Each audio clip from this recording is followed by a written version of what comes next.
Hello friends, कैसे हो आप सब। उम्मीद करते हैं आप सब अच्छे होंगे। मैं हूं Pradeep Sangwan from design sense. तो आज इस वीडियो के अंदर हम कवर करने जा रहे हैं कि ब्रिक्सकैड बीम के अंदर हम इंडियन स्टील स्ट्रक्चर प्रोफाइल कैसे इंपोर्ट कर सकते हैं। तो ये वीडियो काफ़ी ज़्यादा यूज़फुल है स्ट्रक्चरल और स्टील इंजीनियर्स के लिए, क्योंकि ये जो हमारी इंडियन स्टील प्रोफाइल है ये हमारी BIS स्पेसिफिकेशन बेस्ड रहेगी और इसके अंदर IS 808-1989 स्टैंडर्ड्स फॉलो किए गए हैं। तो इसके अंदर सबसे पहले आप यहाँ पर देख रहे होगे मैंने ब्रिक्सकैड बीम को ओपन किया हुआ है। ब्रिक्सकैड बीम के अंदर यहाँ पर हमारे पास बीम प्रोफाइल का एक सेक्शन आता है। यहाँ पर इस पैनल के अंदर अगर आपको ये ऑप्शन नहीं दिखाई दे रहा है तो आप यहाँ पर राइट क्लिक कीजिए, पैनल के अंदर जाइए और यहाँ पर आप बीम प्रोफाइल को अनेबल कर लीजिए। तो यहाँ पर ये प्रोफाइल सेक्शन विजिबल हो जाएगा। तो इसके अंदर जैसे कि आप देख रहे होगे यहाँ पर ऑल स्टैंडर्ड के अंदर यहाँ पर ये जो स्टैंडर्ड दिए हुए हैं यहाँ पर AISC दे रखा है, AS दे रखा है, मगर यहाँ पर IS 808 स्टैंडर्ड्स कुछ भी नहीं दे रखा है। तो यहाँ पर सबसे पहले हम सीखेंगे कि इंडियन स्टैंडर्ड प्रोफाइल को हम यहाँ पर कैसे इंपोर्ट कर सकते हैं, specially for Indian steel profile. तो इसके लिए सबसे पहले आपको यहाँ पर कैट पावर के अंदर इस मेन्यू बार में ड्रॉप डाउन में जाना होगा। अगर आपके पीसी में कैट पावर इंस्टॉल्ड नहीं है तो आप हमसे डायरेक्टली कांटेक्ट कर सकते हो, क्योंकि कैट पावर के अंदर 400 प्लस प्रोडक्टिविटी टूल्स हैं जो कि काफ़ी ज़्यादा यूज़फुल हो सकते हैं आपकी डिज़ाइन प्रोडक्टिविटी को इंक्रीज़ करने के लिए। तो यहाँ पर कैट पावर मेन्यू बार के अंदर हमें सबसे पहले मोर ऑप्शन के अंदर जाना है और इसके अंदर यहाँ पर हमने ऑप्शन दिया हुआ है डाउनलोड इंडियन स्टील प्रोफाइल। तो जैसे ही आप यहाँ पर इसके ऊपर क्लिक करोगे तो उसके बाद यहाँ पर ये प्रोफाइल हमारी डाउनलोड फोल्डर के अंदर डाउनलोड हो जाएगी। तो जैसे कि आप यहाँ पर देख सकते हो ये हमारा दिस पीसी है, इसके अंदर हम जाएंगे और यहाँ पर डाउनलोड के अंदर जाएंगे। तो यहाँ पर ये IS प्रोफाइल डाउनलोड हो चुकी है CSV फॉर्मेट के अंदर। तो अब हम सीखते हैं इसको हम सॉफ्टवेयर के अंदर इंपोर्ट कैसे करेंगे। तो इसके लिए एक सबसे सिंपल कमांड आती है बीम प्रोफाइल। तो आपको यहाँ पर टाइप करना है बीम प्रोफाइल। तो ये हमारी बीम प्रोफाइल विंडो ओपन हो जाएगी। इसके अंदर आपको यहाँ पर ये इन सेंट्रल डाटाबेस के अंदर ये डिफरेंट प्रोफाइल दिखाई दे रही होगी। तो आप यहाँ पर क्लिक करके इनकी स्पेसिफिकेशन दे सकते हो। अभी इंडियन स्टील प्रोफाइल इंपोर्ट करनी है तो वो हम कैसे करेंगे। यहाँ पर हमारे पास project and central database information का एक आइकन दिया हुआ है, इसके ऊपर हम यहाँ पर क्लिक करेंगे। तो इसके अंदर यहाँ पर 2 ऑप्शन आ रहे हैं, प्रोजेक्ट डाटाबेस, सेंट्रल डाटाबेस। तो सबसे पहले हम प्रोजेक्ट डाटाबेस के अंदर चलेंगे। तो इसके अंदर हमारे पास 2 ऑप्शन आ रहे हैं, इंपोर्ट और एक्सपोर्ट।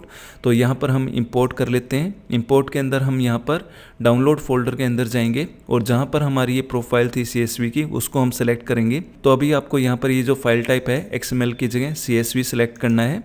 जैसे ही आप CSV सेलेक्ट करोगे तो यहाँ पर ये IS प्रोफाइल आ गया है, इसको हम यहाँ पर ओपन कर लेंगे। और जैसे ही आप यहाँ पर इसको ओपन करोगे तो ये जस्ट 2 to 5 सेकंड लेगा इसको इंपोर्ट करने के लिए। तो आप देख सकते हो यहाँ पर 409 प्रोफाइल्स इंपोर्टेड दिखा रहा है। अब यहाँ पर हम एक्सपोर्ट के ऊपर जाएंगे और इस प्रोफाइल को एक्सपोर्ट कर लेंगे। यहाँ पर XML फाइल एक्सपोर्ट कर रहा है ये। आप यहाँ पर इसका फाइल नेम डाल दीजिए, जैसे ब्रिक्सकैड। तो यहाँ पर आप अपने हिसाब से नेम दे सकते हो इसको। तो मैं यहाँ पर ये नेम दे देता हूँ और यहाँ पर सेव कर लेता हूँ। तो ये हमारी जो प्रोफाइल है XML के बेस पे यहाँ पर सेव हो चुकी है डाउनलोड फोल्डर के अंदर। उसके बाद नेक्स्ट हम यहाँ पर सेंट्रल डाटाबेस के अंदर जाएंगे। सेंट्रल डाटाबेस में सबसे पहले आप यहाँ पर जो एग्जिस्टिंग प्रोफाइल है उनका आप यहाँ पर बैकअप ले लीजिए। तो यहाँ पर एक्सपोर्ट के ऊपर जाता हूँ और यहाँ पर सेव कर देते हैं। तो ये हमारे एक्सपोर्ट हो चुकी है प्रोफाइल। अभी हम यहाँ पर इंपोर्ट करेंगे जो हमने यहाँ पर प्रोजेक्ट डाटाबेस से जो एक्सपोर्ट की थी प्रोफाइल उसको। तो इंपोर्ट के अंदर जाएंगे, ये हमारी जो प्रोजेक्ट डाटाबेस की प्रोफाइल है हम यहाँ पर इसको ओपन कर लेंगे। तो जैसे ही हम यहाँ पर ओपन करेंगे तो अभी यहाँ पर ये इंपोर्ट करना स्टार्ट कर दिया है इसने सेंट्रल डाटाबेस के अंदर इन प्रोफाइल्स को। तो आप देख सकते हो यहाँ पर लेटेस्ट 8034 प्रोफाइल अपडेट हो चुकी है। अब हम नेक्स्ट यहाँ पर ओके करेंगे। उसके बाद जैसे हमने ओके किया तो आप देख सकते हो इन प्रोजेक्ट के अंदर यहाँ पर ये प्रोफाइल आ गई है जो हमने यहाँ पर इंपोर्ट किया है, IS 808, ISWB 400, 450। तो इस तरह से ये सभी प्रोफाइल्स यहाँ पर आ जाएगी और इनके स्पेसिफिकेशन भी आप यहाँ पर देख सकते हो। और साथ में ये जो प्रोफाइल है ये हमारी डाटाबेस के अंदर भी इंपोर्ट हो चुकी है। तो इसका सबसे बड़ा बेनिफिट ये है कि अगर आप सॉफ्टवेयर को क्लोज करोगे, दोबारा ओपन करोगे तो ये हमारी प्रोफाइल सेंट्रल डाटाबेस के अंदर सेव रहेगी, आपको दोबारा इंपोर्ट करने की ज़रूरत नहीं रहेगी। तो यहाँ पर मैं ओके करता हूँ। उसके बाद हम यहाँ पर ऑल स्टैंडर्ड के ऊपर क्लिक करते हैं। तो आप देख सकते हो यहाँ पर 2 ऑप्शन आ गए हैं, IS 808। तो IS के ऊपर क्लिक करता हूँ तो यहाँ पर 2 कैटेगरी आ गई इसकी, सर्कल होलो, रेक्टेंगल होलो।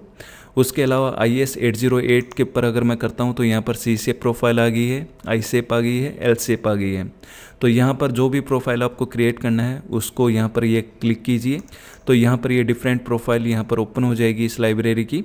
तो इसके अंदर जो भी प्रोफाइल आपको चाहिए, जैसे सपोज कीजिए आपको IS 808 ISC 100 ये प्रोफाइल यहाँ पर इंसर्ट करनी है, तो आप सिंपली यहाँ से ड्रैग एंड ड्रॉप कर सकते हो। उसके बाद यहाँ पर ये प्रोफाइल का 2D सेक्शन दिखाएगा। अब जैसे ही मैं यहाँ पर ये क्लिक करता हूँ उसके बाद आप देख सकते हो ये हमारा चैनल क्रिएट होना स्टार्ट हो गया है। तो अभी मैं यहाँ पर ऑर्थो ऑन कर लेता हूँ और यहाँ पर ये क्लिक करता हूँ, यहाँ पर ये क्लिक करता हूँ और यहाँ पर ये क्लिक करता हूँ और यहाँ पर एस्केप की।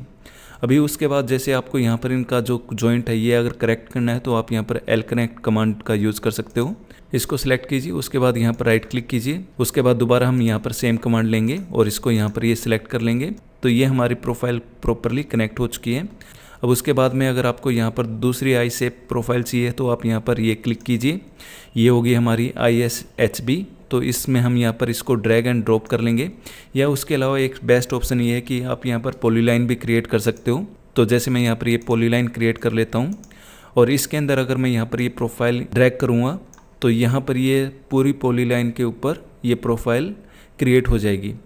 इसी तरह से अगर आप दूसरी प्रोफाइल अगर क्रिएट करना चाह रहे हो, जैसे C शेप प्रोफाइल है, इसको सिलेक्ट कीजिए और इसको यहाँ पर ड्रैग कर लीजिए और यहाँ पर ये क्लिक कीजिए। तो ये देखिए ये हमारी डिफरेंट प्रोफाइल क्रिएट हो रही है। ओके, तो अभी यहाँ पर राइट क्लिक करता हूँ, इसके ऊपर भी आप यहाँ पर L कनेक्ट कमांड का यूज़ कर सकते हो। तो अभी इन प्रोफाइल के अलावा जैसे अगर आपको दोबारा यहाँ पर मेन कैटेगरी के अंदर आना है तो यहाँ पर इसके ऊपर क्लिक कीजिए, तो यहाँ पर C shape I shape L shape यहाँ से क्रिएट कर सकते हो। उसके अलावा आप यहाँ पर IS को सिलेक्ट कीजिए और यहाँ से आप सर्कल होलो और रेक्टेंगल होलो ये क्रिएट कर सकते हो। तो मैं यहाँ पर सर्कल होलो के ऊपर क्लिक करता हूँ और यहाँ से कोई भी सर्कल होलो एक क्रिएट कर लेता हूँ। जैसे मैं यहाँ पर ये सिलेक्ट करता हूँ और फिर यहाँ पर ये क्लिक करेंगे, यहाँ पर ये क्लिक करेंगे, ये क्लिक करेंगे, राइट क्लिक करेंगे, तो ये हमारा पाइप स्ट्रक्चर स्टील क्रिएट हो जाएगा। अभी इसको कनेक्ट करना है तो सेम प्रोसीजर से हम यहाँ पर कनेक्ट कर सकते हैं। हमारे पास जैसे एक प्रोफाइल और है, तो यहाँ पर ये हमारे पास रेक्टेंगुलर होलो सेक्शन भी है और उसके अलावा यहाँ पर स्क्वायर होलो सेक्शन भी है। तो अभी जैसे मैं यहाँ पर ये क्लिक करता हूँ और यहाँ पर ये क्लिक करता हूँ तो ये आप देख सकते हो स्क्वायर होलो सेक्शन क्रिएट हो गया है। और यहाँ पर राइट क्लिक करेंगे, अगर आपको रेक्टेंगुलर होलो सेक्शन चाहिए तो आप यहाँ पर ये क्लिक कीजिए, इसको ड्रैग एंड ड्रॉप कर लीजिए, तो ये हमारा रेक्टेंगुलर होलो सेक्शन क्रिएट हो जाएगा। इनको कनेक्ट करना है तो सेम प्रोसीजर है, L कनेक्ट, इसको सेलेक्ट कीजिए, इन दोनों को राइट क्लिक कीजिए, तो ये हमारा यहाँ पर कनेक्शन प्रॉपरली सेट हो जाएगा। तो इस तरह से हम यहाँ पर different Indian steel structure profile create कर सकते हैं। ओके फ्रेंड्स, आई होप आपको ये वीडियो समझ में आई होगी। एंड दोस्तों, अगर आपको ये वीडियो हमारी पसंद आई तो प्लीज़ आप हमारे चैनल को सब्सक्राइब कीजिए, हमारी वीडियोज़ को लाइक कीजिए और उन्हें अपने दोस्तों के साथ शेयर कीजिए। थैंक यू सो मच, मिलते हैं नेक्स्ट वीडियो के अंदर। Thank you.